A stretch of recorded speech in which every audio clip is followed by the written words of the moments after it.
meio desse contato com os alunos da graduação, que a professora Giovana disse ontem, que o meu interesse, de toda a minha vida profissional, é a graduação. Sempre porque eu coloquei um plano muito importante. E é verdade, mesmo depois que eu fiquei mais titulado e tudo isso, tive muitos orientando na pós-graduação, eu cheguei a formar 50, a Isolanda foi uma delas.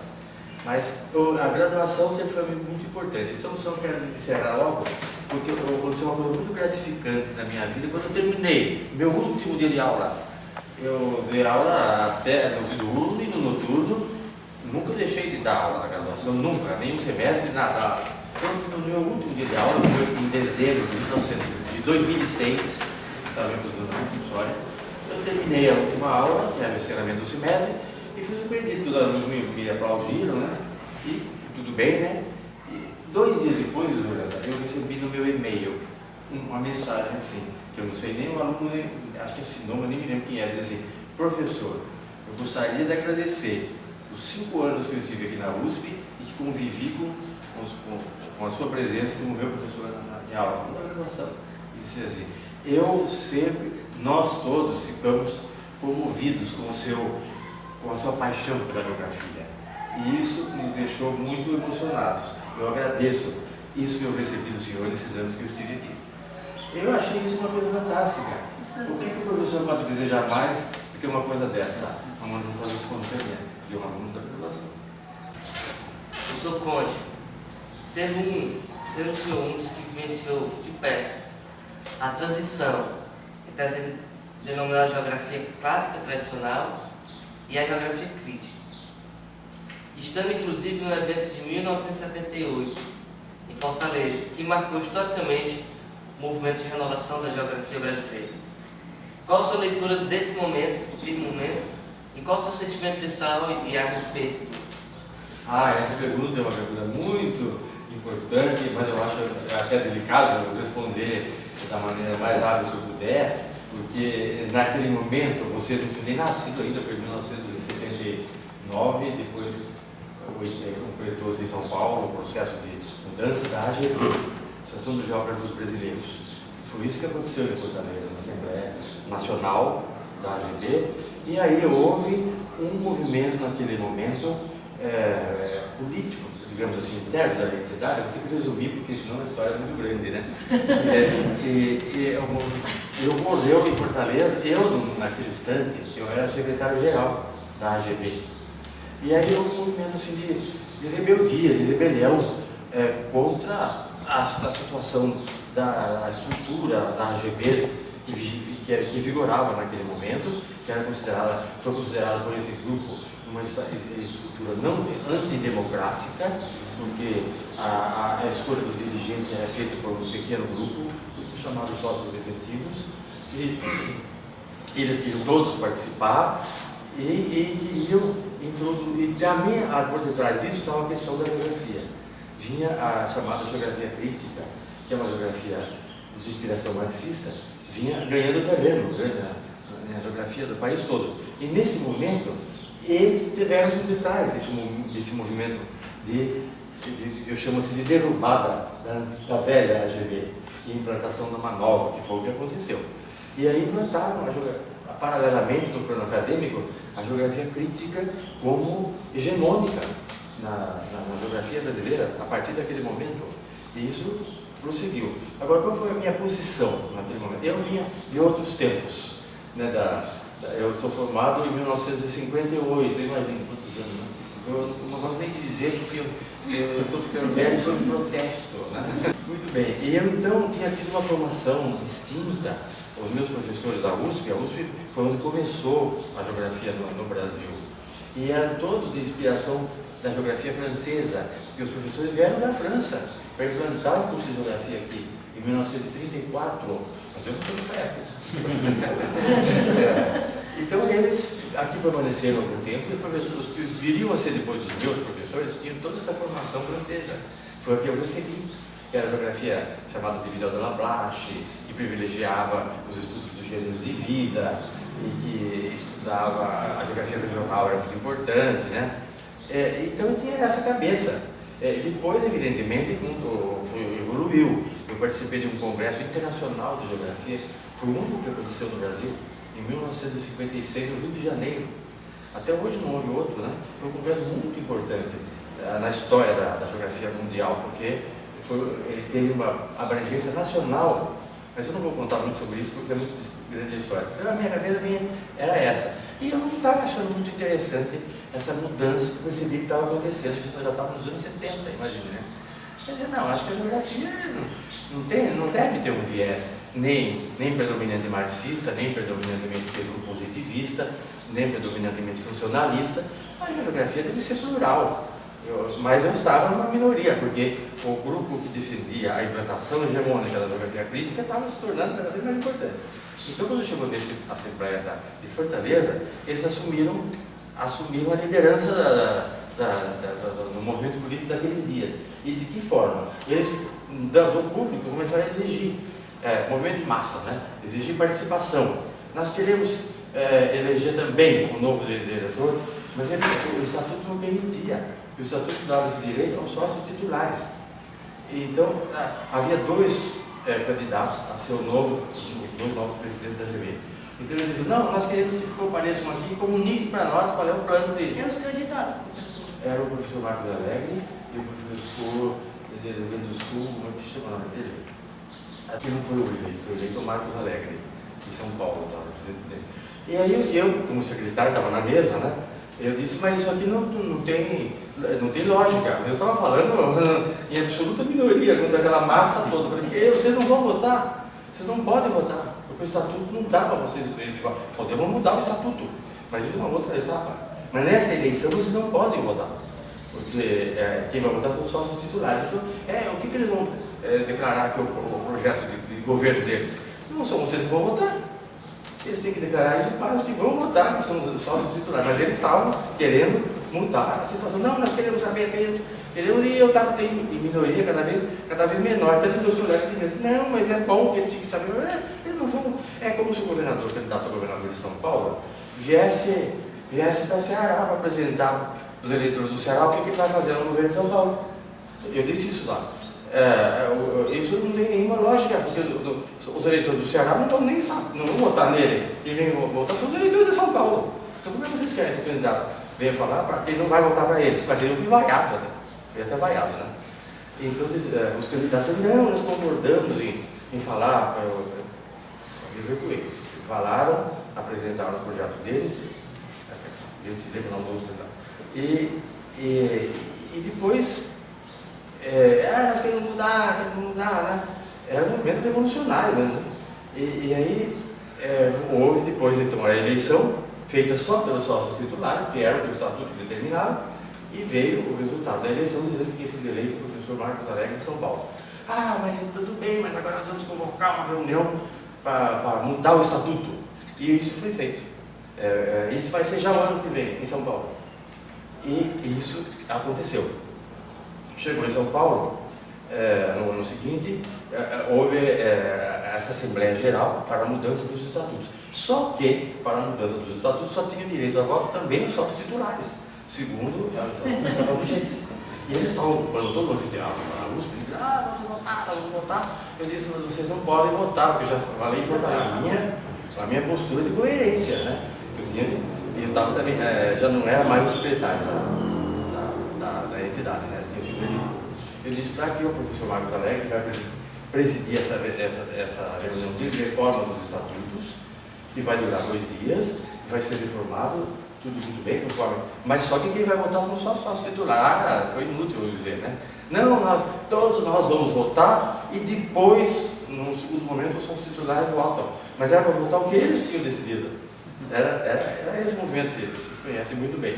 Aí eu disse, não, eu não vou participar disso, porque isso é uma farsa. Isso é uma coação, e isso não é democrático. Isso não é. A democracia se faz por observância das leis vigentes e etc. Bem, podem ser mudadas. Aí eu me retiro. Eu me retirei mas acho que fui o único. Eu não, e mais 2, o professor Cleber Fernando Filho e o professor Mariano Correia de Andrade. Nós nos retiramos da reunião. Mas aí eles foram atrás de nós lá, um grupo Não eles, eles ficaram, um grupo que estava apoiando ele, mas também apoiava nós, né? Saiu para falar, não, vocês precisam voltar lá, porque senão eles vão fazer o que eles querem. Eu falei, mas eles vão fazer o que eles querem, eu estou sentindo, né? Não, mas você tem que voltar lá, para o plenário. Isso foi no início das discussões, na abertura. Aí nós voltamos. E eu fui uma das únicas pessoas que eu me arrependi até hoje, na minha vida, de ter feito isso. Não devia ter voltado. Eu não devia ter participado do que aconteceu. Mas eu prometi, que a gente já tem 50 acertos e 50 erros. Né? Então eu voltei para lá. E aí eles começaram a fazer a reforma dentro desses padrões. Né? Artigo tal, não vai ser mais isso. Aí todos voltavam, e depois, agora voltam os sócios titulares. Eles diziam, mas isso é uma comédia, mas isso já tinha dito antes, né? Aí voltavam nós, os sócios titulares, mas tinha que voltar como eles queriam. Senão era rejeitado.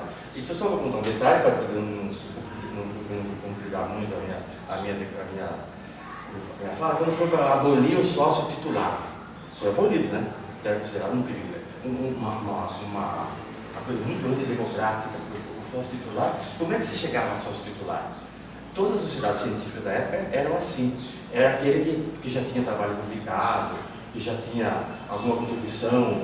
Então, ele apresentava a candidatura dele a ser sócio titular. E era aprovado ou não, né? E aí eu dizia, mas eu acho que deve ser mantido a categoria de sócio titular. Porque não é uma coisa antidemocrática, é uma conquista de mérito. E tem incentivos mais jovens a trabalhar, a pesquisar, a chegar na categoria de sócio titular por mérito. Não é por nenhuma outra. Eu fui simplesmente vaiado. Vaiado. Eu não estou exagerando, porque isso foi ata. Tudo isso que eu estou dizendo aqui. E aí votaram, foi unânime a votação para abolir o sócio titular. Até esses colegas que tinham saído da sala também votaram por derrubar do sócio titular. E foi derrubado. E aí criaram uma nova AGB, em que não existia mais o sócio titular, em que todo mundo tinha direito político de voto, e que se tornou hegemônico no plano acadêmico a geografia crítica. E aí eu disse, claro que eu disse, não, o que foi feito de maneira pisoteando em cima do estatuto, uma forma de coação do que aconteceu aqui, então eu não aceito isso que houve aqui. E eu vou encaminhar meu pedido para sair da identidade. Eu era sócio já fazia 20 anos, ou mais, 22 anos. E ele passou, mas não foi na hora, né? Eu deixei passar uns 2 meses para dizer que eu estava decidido no calor dos acontecimentos, né? E eu não fui o único também. Ele foi o único, não foi nenhum outro que eu fiz. Aí eu disse, porque a geografia crítica é uma das correntes de geografia, tão legítima como qualquer outra, só que ela não deve ser hegemônica, porque a geografia crítica exclui o estudo da natureza. E exclui mesmo, porque não tem sentido. O estudo da natureza não entra na camisa de força ideológica, nem as matérias técnicas também não. Então, ele ficou excluída. Como é que vocês podem entender geografia sem a participação dos estudos da natureza? Não é geografia. Simplesmente não é geografia.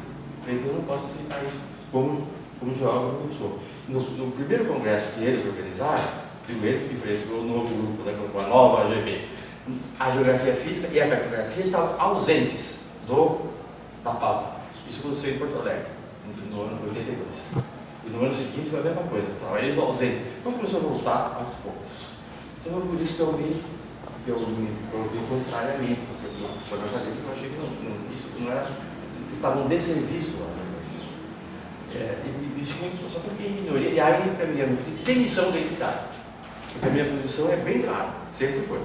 Quando eu acho que eu ouço uma coisa errada, e aí houve uma coisa errada, inclusive esse procedimento de vaiar, isso não se faz, se discorda, é legítimo os diferentes pontos de vista, mas a votação é que decide e ponto final. Mas não é assim, na violência, né? E foi o que houve. Então eu pedi demissão, eu não vou ficar nessa nova AGB. Eles imediatamente me deram demissão. Ainda me deram dizendo que a demissão era uma coisa automática.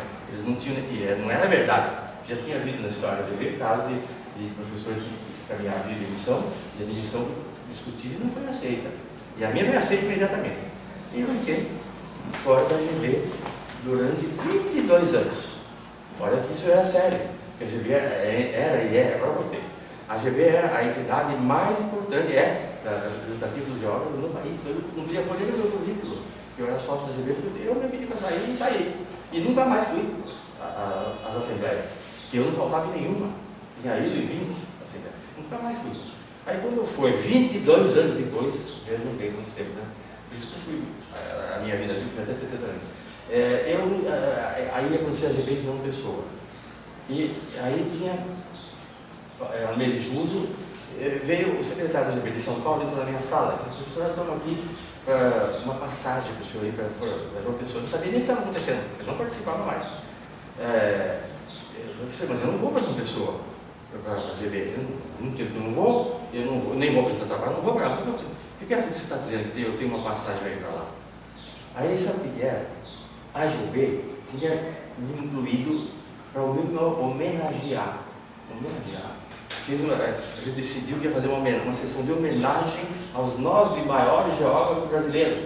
E eles, no critério deles, escolheram quais seriam os maiores geógrafos brasileiros: Manuel Moreira de Andrade, Roberto Amado Correia, o Carlos Augusto Figueiredo Monteiro. E o meu nome foi incluído. Eu não era nem sócio da GB. Então eu disse para o menino: mas eu vou ser homenageado juntamente com esses? Vai.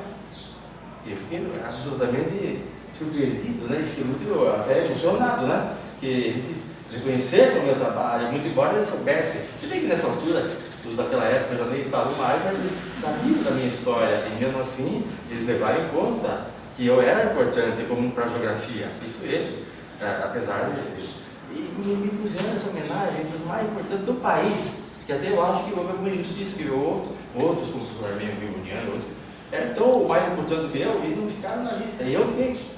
Então eu falei: não, pode me dar passagem que eu vou para lá.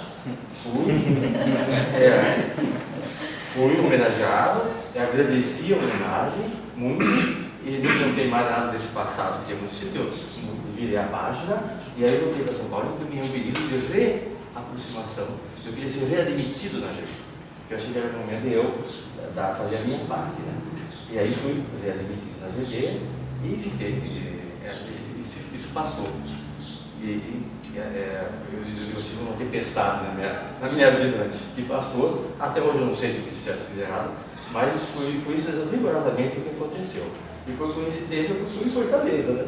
Mas agora eu estou de volta para a GB, estou às boas outra vez com a GB, já desde 2001 isso aconteceu. E teve um final feliz. Quais os aspectos mais positivos e os mais preocupantes da produção geográfica brasileira atual? Olha, um dos aspectos mais positivos, eu acho a geografia física, principalmente, passou a assumir o que eu chamo assim, um viés ambiental, de privilegiar os estudos abrangentes do ambiente. Isso tem sido muito frequente na produção geográfica atual. E isso eu acho um ponto muito positivo, porque é uma contribuição que o geógrafo pode dar de uma maneira forte. O geógrafo entende da síntese que é o ambiente, né? E aí entra também a geografia humana, claro, com toda a sua contribuição. Então, isso concorda, inclusive, para acabar com essa dicotomia. Eu acho que isso não é bom, entre geografia física de um lado, como se fosse uma coisa, geografia humana do outro lado, como se fosse outra coisa. Não é. Ambas fazem parte de uma disciplina científica que é a geografia. E agora, ultimamente, os estudos de natureza ambiental estão ganhando prestígio e estão sendo produzidos de qualidade, né? E isso é um ponto positivo, na minha opinião, da geografia de hoje. E preocupante, o professor acha que seria poder colocar como uma coisa preocupante no contexto atual, professor? Ainda, talvez, a sobrevivência da geografia crítica, eu acho muito preocupante. Ninguém é obrigado a concordar comigo, ninguém é obrigado. Porque eu acho que os trabalhos que estão na linha da geografia crítica são até muito bons, mas eles ficam mutilados porque eles ignoram o meio ambiente, não tratam nada da natureza, não tratam nada em nenhum momento. Então esses trabalhos que ainda estão nessa linha, eu acho que eles acabam dando uma visão um pouco distorcida do que é a geografia. A geografia não é só o estudo da sociedade, é o estudo também da natureza e o seu processo interativo. Então, isso que eu acho. Mas hoje não são mais hegemônicos, hoje é uma minoria de trabalho que tem todo o direito de estar presente, porque nós somos uma comunidade plural, é isso que temos que ser mesmo. Mas só que não não descaracterizar a geografia. Quem gostaria de fazer a terceira pergunta? Marcelo? Professor, qual a sua opinião sobre as perspectivas da geografia física no Brasil? Eu acho que é otimista a minha opinião, por causa disso que eu disse agora há pouco. Como os estudos ambientais estão ficando muito prestigiados e são feitos por muitos estudiosos, por geólogos, por meteorologistas, por botânicos e por geógrafos, mas eu sempre digo assim, os geógrafos é uma questão mais preparados para fazer. Não que o geógrafo sozinho possa fazer um relatório de impacto ambiental. Isso é sempre um trabalho multidisciplinar, sempre. Então, mas o geógrafo tem que fazer parte. E eu sempre digo assim, meio por baixo do pano, mas ele deve ser o carro-chefe. Mas eu não devo repetir isso, não. Deve trabalhar com os pares, são os estudiosos do ambiente. Desde Estocolmo, em 72, quando houve a primeira Conferência Mundial do Meio Ambiente, depois todas as outras, a Conferência de Desertificação, houve em 74, a Rio 92, depois a Rio mais 20, agora, todas elas estão tornando muito vivas na opinião pública a questão ambiental. A questão do aquecimento global, que você fala agora. Então, a geografia física está cada vez mais presente nisso tudo aí, porque tem o que dizer, tem como explicar melhor que qualquer outro estudioso. Então eu vejo positivamente o futuro da geografia física, que nós podemos chamar também de geografia da natureza. Eu vejo com otimismo. No que se refere à climatologia, o senhor acha que, de fato, já se consolidou uma base metodológica e geográfica em âmbito nacional e internacional? Olha, a geografia, a climatologia, ao longo da história da climatologia, ela sofreu uma mudança importante quando a teoria das massas de ar e dos frentes foi formulada pelos estudiosos noruegueses, Bergeron, e o outro isso nos anos 20. Até eles deram o nome frente a esse avanço das massas frias, das massas quentes, porque eles tiraram da situação ali da Primeira Guerra Mundial, que tinha acabado de encerrar historicamente, né? Foi a guerra de frentes, uma guerra de trincheiras, um horror, né? E os migratórios têm essa ideia de associar ao avanço da atmosfera, que é uma coisa inocente, né? Não tem nada que moderno, e deram o nome de frente, do avanço das massas de ar. Isso foi uma nova teoria que veio reformular, mas antes deles já tinha aparecido Maxwell, que era um estudioso francês, que já tinha lançado as raízes dessas ideias da dinâmica da atmosfera. Tanto que ele conceituou a geografia, naquele tempo, em 1965, como a sucessão habitual dos tipos de tempo. E os tipos de tempo são a sucessão das massas de ar. Então, isso é uma grande mudança que houve na climatologia. Mas foi demorado para ser assimilada, mesmo entre nós. Quando eu fiz o curso de graduação, eu aprendi mais a climatologia, que não era a climatologia dinâmica, era baseada em Köppen, que estudava basicamente quantitativa, baseada em médias. Não é que seja preciso desprezar essa metodologia, não, ela também tem a sua utilidade. Tá? Deve continuar sendo ensinada, inclusive. Mas ela não explicava nada sobre a dinâmica, sobre a origem. Foi assim que eu fui formado. Então, quando eu me formei, eu tinha que reformular os meus paradigmas. Aí eu fui fazer um aperfeiçoamento na França. Eu tive esse privilégio, né? A USP, eu já tinha sido nomeado professor da USP, professor iniciante, né? Se chamava naquele tempo instrutor. Disseram, não, nós vamos autorizar o seu afastamento para ir para a França, para fazer um aperfeiçoamento em climatologia dinâmica. Aí eu fui. E foi fantástico, eu fiquei quase 2 anos lá. Fui em Paris, fui aluno do professor Pierre Pedro Laborde, era o grande mestre da climatologia dinâmica. Então eu voltei de lá com uma outra cabeça. E a climatologia, foi o que eu passei a começar a ensinar durante todos os anos, que eu fiquei até o último ano que eu estudei. Eu ensinei outras disciplinas também, não foi só climatologia. Eu estudava fisiologia da paisagem, hidrografia, hidrogeologia, ensino da geografia, tudo isso participei, mas basicamente climatologia. E hoje a climatologia está mais vinculada aos estudos ambientais, né? Contribui, e a geografia agora, a climatologia, procura mostrar as diferentes escalas. A climatologia na microescala é uma coisa, na média escala é outra coisa, na macro escala é outra coisa. Então, hoje a climatologia também muda bem, deixa bem nítida essas diferenças de escala, cada qual tem a sua metodologia, cada qual tem a sua contribuição. Mas a climatologia é sempre fundamental nos estudos ambientais, né? Por isso que eu acho, e agora a contribuição da informática, porque quando eu fiz não tinha nada disso. O primeiro satélite meteorológico foi lançado em 1960, acho que era do Tyler. Imagina, vocês, não estou nascido, mas eu já era formado nesse ano, né? Eu não sabia nada da climatologia de satélite. E hoje em dia ela é fundamental, né? Hoje em dia você abre o computador, você tem a imagem do satélite do dia. Nós não tínhamos isso.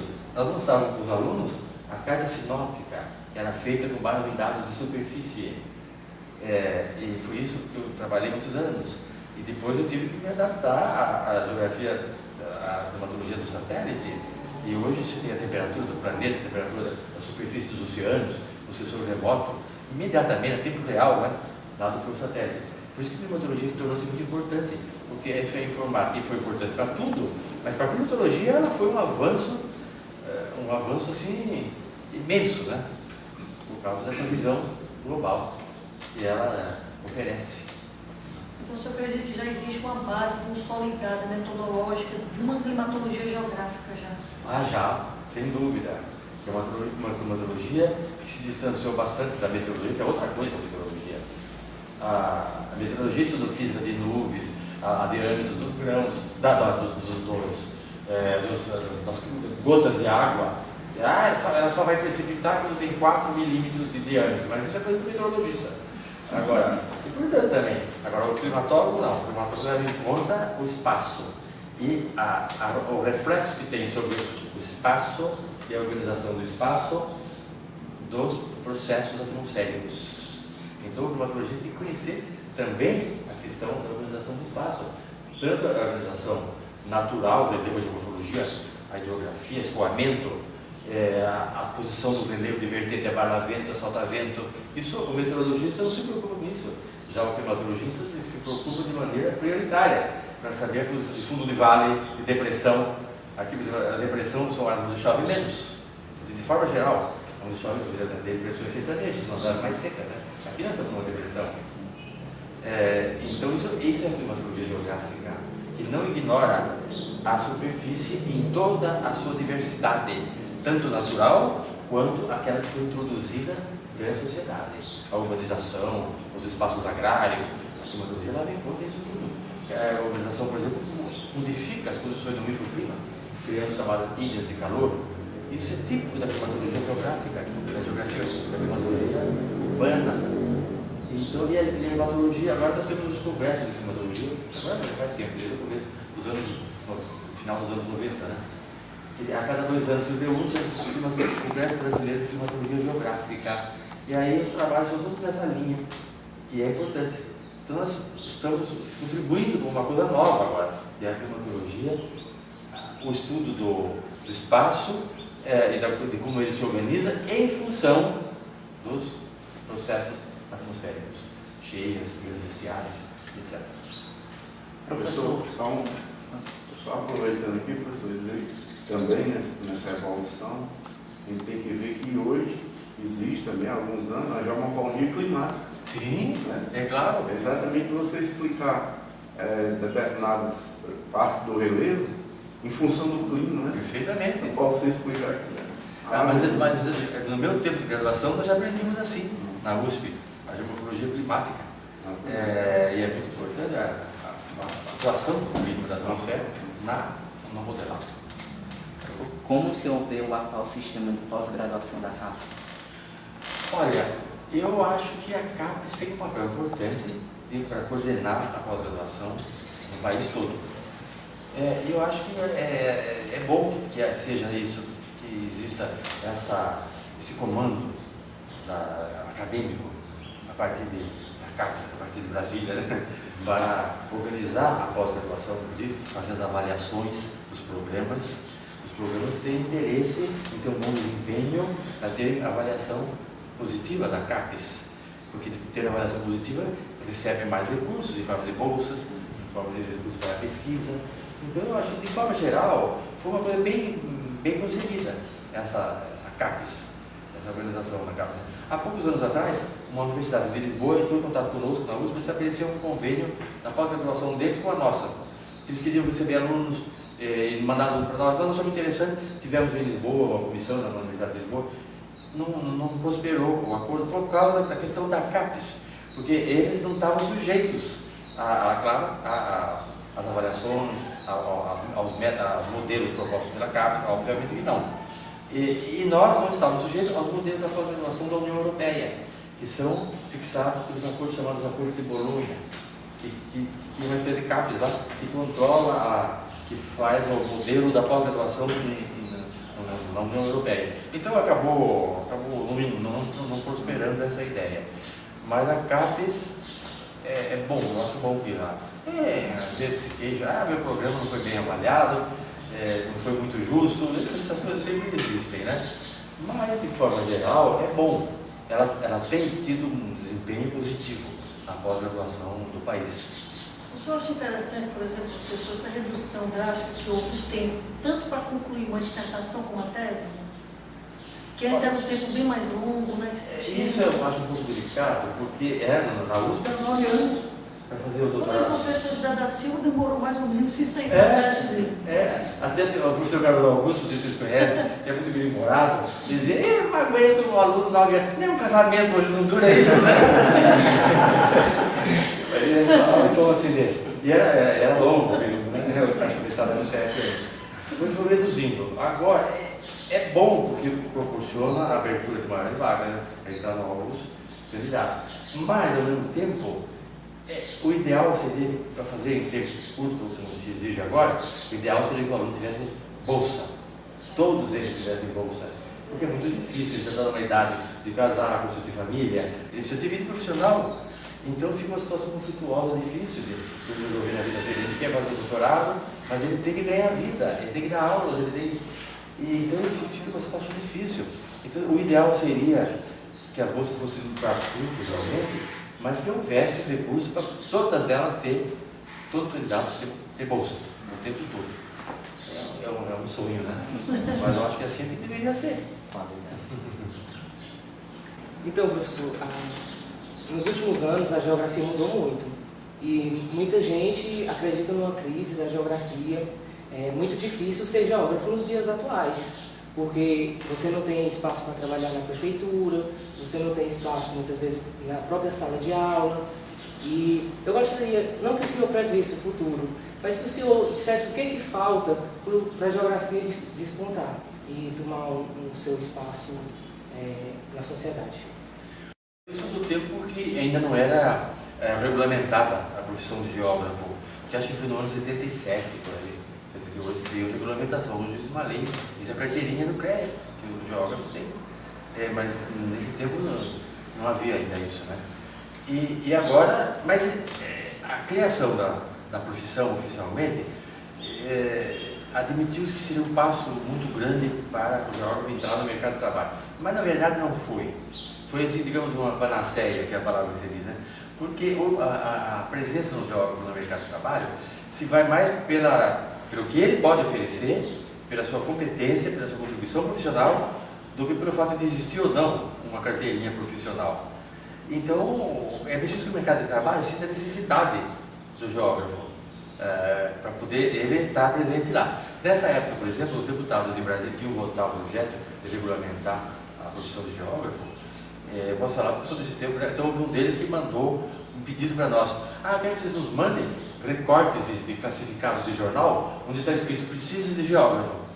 Assim como tem precisa de advogado, queria que a gente mandasse, para demonstrar que o mercado pedia esse profissional. E não foi fácil para a gente mandar isso para ele, né? Nós mandamos, não dissemos nada que era raro, aquilo apareceu e nós, porque todo mundo a procurar, né? E aí em São Paulo, né? E arranjamos, acho que mais de um até pedido de geógrafo, só que privilegiava o geógrafo que conhecia cartografia, sensoriamento e geografia física, geomorfologia.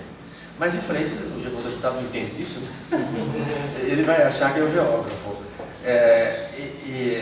Então o geógrafo que estuda a natureza, por isso que eu sou otimista quanto à geografia ele tem mais presença no mundo profissional, cartografia é a mesma coisa, assessoramento, do que o geógrafo faz estudo de geografia humana. E aí, mas o geógrafo é importante, por exemplo, em trabalho de planejamento. Por isso que a presença dele está nos órgãos oficiais, nas prefeituras, nos governos estaduais, né? Aí realmente ele é importante, mas ainda hoje você tem razão, não existe uma consciência realmente do valor do geógrafo como profissional. Da importância de nós temos que sempre nos esforçar no sentido de marcar presença. Quando há grupos interdisciplinares que fazem estudos ambientais, vê que o geógrafo não pode ser dispensado. E a presença dele, a professora Isolda estava mostrando o que aconteceu agora há poucos dias, a inundação, foi 2009, a inundação que houve aí na cidade, né? E ele disse, por quê? Porque disse a professora Isolda, se planejou todo esse parque aqui, esse lago, E na margem esquerda? Na margem esquerda, não tinha presença de geógrafo nessa planejamento, ninguém advertiu do comportamento do curso d'água, a dinâmica da natureza, e cometeram esse erro grave, né? O geógrafo sabe que existe o leito menor, que existe o leito maior, que é ocupado durante o período de cheia. Então, é preciso que o geógrafo mostre, está vendo que só fez falta a presença do geógrafo nesse momento desse estudo, né? Então é isso que falta. Eu sou que, apesar de muitos anos tenha sido regulamentada a profissão, nós ainda não estamos presentes no mercado do trabalho como deveríamos estar. Mas, cada vez, agora eu vou dar um depoimento pessoal. Eu fui o primeiro geógrafo com esse nome profissional do estado de São Paulo. Porque em 1960, eu já era recém-formado, o Instituto Geográfico e Cartográfico do governo estuda, faz os mapas, resolveu contratar 2 geógrafos. E eu fui o indicado.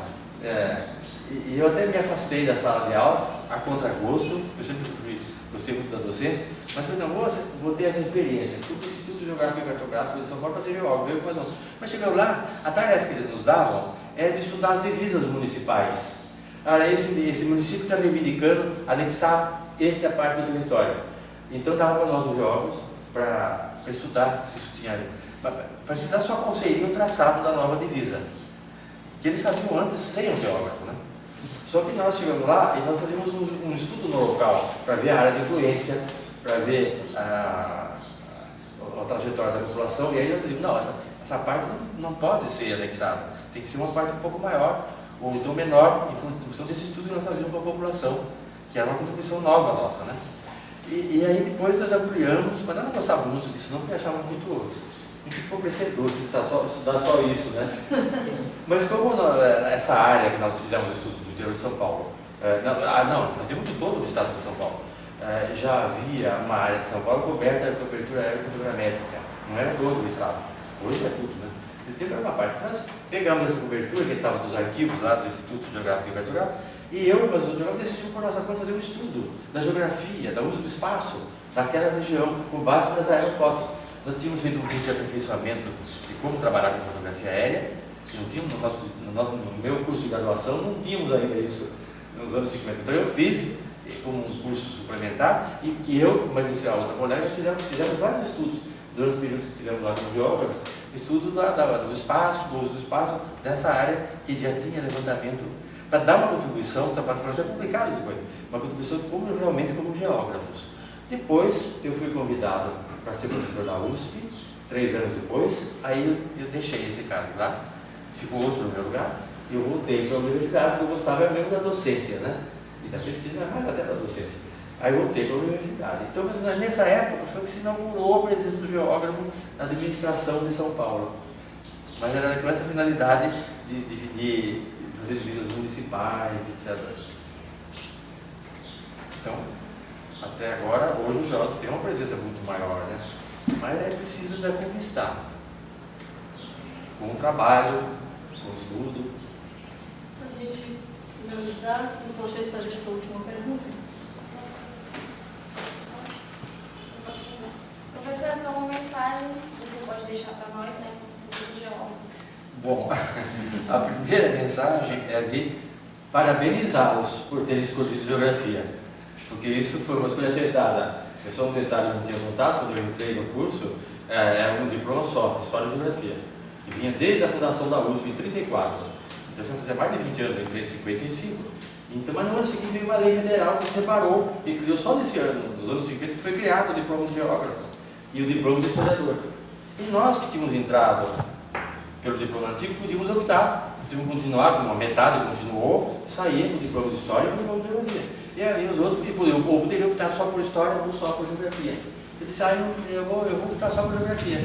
Mas você está cometendo um erro, você já fez uma parte do curso de história e vai sair sem o diploma de história? Eu falei, eu não quero o diploma de história, eu só quero geografia.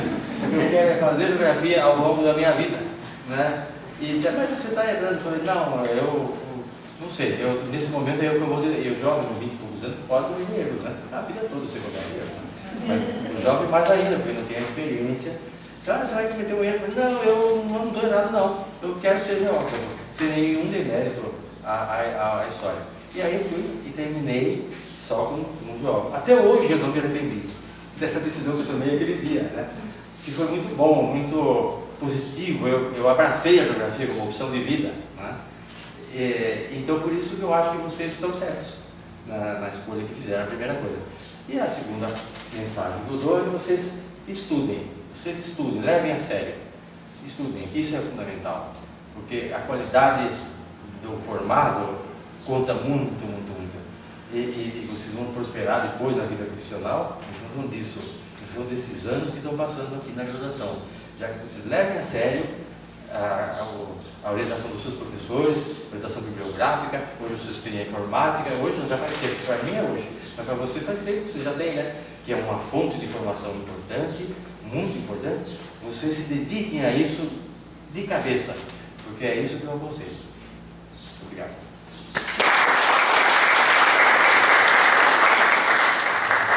Eu só quero agradecer esse momento, que para a gente de grande significado. Vai ficar na nossa memória, com certeza, e registrado.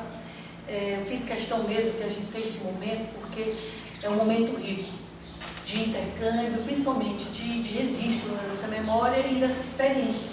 Essa paixão que o senhor tem pela geografia é uma coisa que nós também temos, né? Pelo menos sei que os professores aqui têm essa paixão muito grande, e é isso que a gente quer passar para vocês, para a nova geração.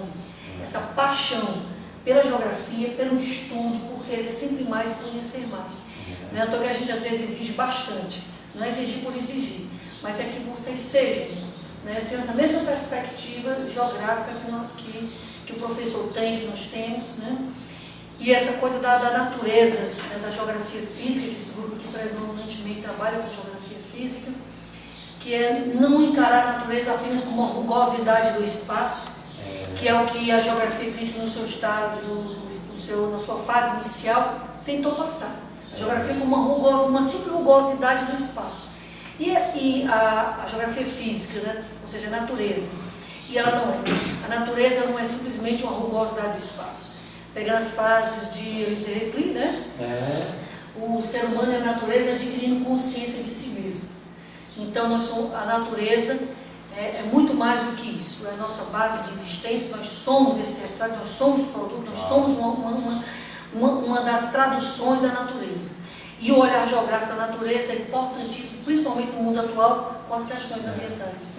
E seus depoimentos vieram só mesmo realmente a reforçar essa ideia que nós temos. Muito obrigada por esse momento. Agora fora eu queria ter um livro do geógrafo, eu posso mandar a letra completa para você? Certo. Eu cantava para os alunos nas aulas de campo, que é com aquela música da canção do soldado, né?